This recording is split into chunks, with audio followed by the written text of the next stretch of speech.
This is my presentation on Sigmund Freud. Sigmund Freud was born on May 6 of 1856. He died on September 23, 1993 at the age of 83. He lived his early life in Freiburg, Moravia, and throughout his life he had 7 siblings and considered himself as his mother's favorite. At the age of 17, Freud went to the University of Vienna, planning to study law, but instead he decided to study medicine, which eventually led him to specialize in neurology. During his studies in Vienna, Freud got engaged to Martha Bernet. Throughout his life, Freud and Martha had 6 children. Throughout his life, Freud had many theories. His primary theories were the id, ego, and superego, psychosexual stages of development, the interpretation of dreams, and defense mechanisms. In Freud's theory of the id, ego, and superego, Freud describes the psyche as split into 3 different parts which make up our personality: the id, ego, and the superego. The id is the most primitive part of our personality. It works under the pleasure principle and demands immediate fulfillment. The id is the first part of the personality to develop in humans. The ego is the part of the psyche that attempts to realistically fulfill the id. The ego does not have a concept of right or wrong and will try to satisfy the id in any way within rational reasoning. The superego is the part of the psyche that develops over the child's first 5 years of life. It tries to incorporate the norms of society taught to the child by its parents. It works to suppress the id's socially wrong or aggressive instincts. The next theory we'll be talking about is the psychosexual stages of development. There are 5 psychosexual stages of development.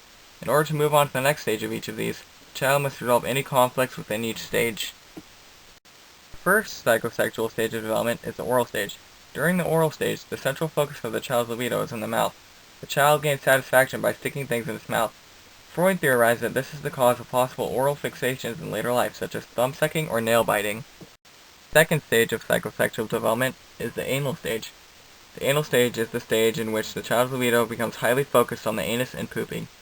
Freud said that the conflict during this stage is caused by the parents attempting to potty train the child.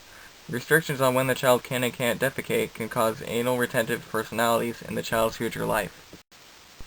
The third stage of psychosexual development is the phallic stage. This is the stage in which the child's libido becomes focused on the child's genitals. During this stage, the child begins to notice the differences between sexes. This stage is also a part of the psychosexual stages most people reject, called the Oedipus complex and the Electra complex. The fourth stage of psychosexual development is called the latency stage. The latency stage is a part of the child's life in which all energy is expended on concentrating on learning, making friendship, and hobbies. The fifth and final stage of Freud's theory of psychosexual development is called the genital stage. This stage begins in puberty. According to Freud, the pleasure from this stage comes from heterosexual intercourse. Freud published his theories of dreams in his book, The Interpretation of Dreams, released in 1899. In this book, Freud proposed that our dreams expose our deepest and most hidden desires.